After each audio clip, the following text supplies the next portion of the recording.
adjust to mission life, wearing a skirt or wearing a tie for guys. Like, I know that they complained a lot about, they're always trying to button their top button, because it was like, oh man, like they're just sitting there. We sit in rooms for a long time.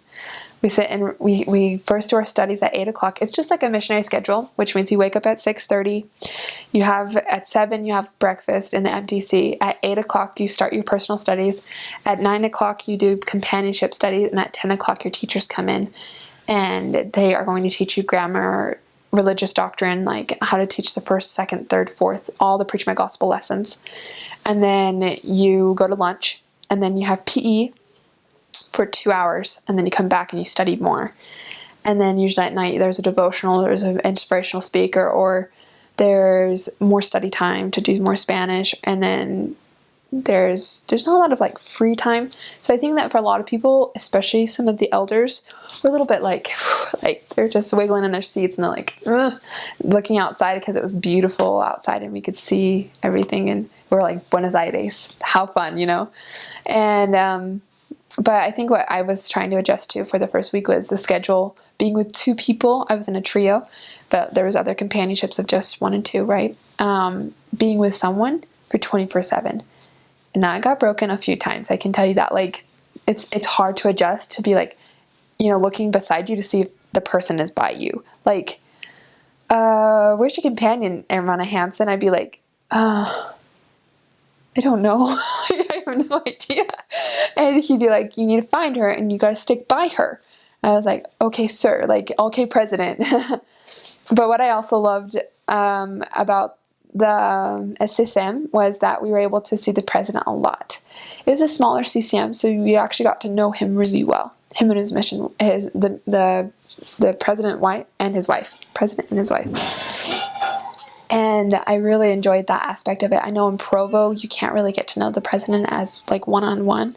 But with him, like our first initial interview on the first day, we were able to meet him, and he prayed for us. He prayed upon us. It was so beautiful, his prayers.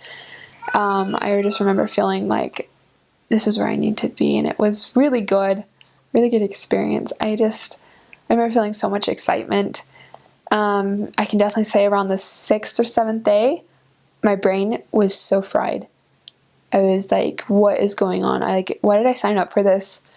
Because the Spanish was like so hard. It was harder than I thought, but it was good. I felt like I overcame so much. And a goal that the CCM has, or the MTC, is to make you a better person in that short 6 weeks or that short 2 weeks than you were before. They want to take your spirituality and pump it up like a good tenfold. And that was definitely a mission statement for the MTC in my mind, was they wanted to make you better and more spiritual already. And they knew that you weren't going to come out of the MTC perfectly speaking Spanish. They knew that. But they wanted to give you the best tools possible. So I really enjoyed that. I just want to let every missionary know that even though it's hard right now, even though it will be hard, and even though it's going to take every ounce of your energy, your time, your thought, everything, it's so worth it. It gets better. And I know that people say that, and you're like going through the trial and you're thinking, no, this is not getting better. But remember, the Lord has to sometimes bring us down to lift us higher.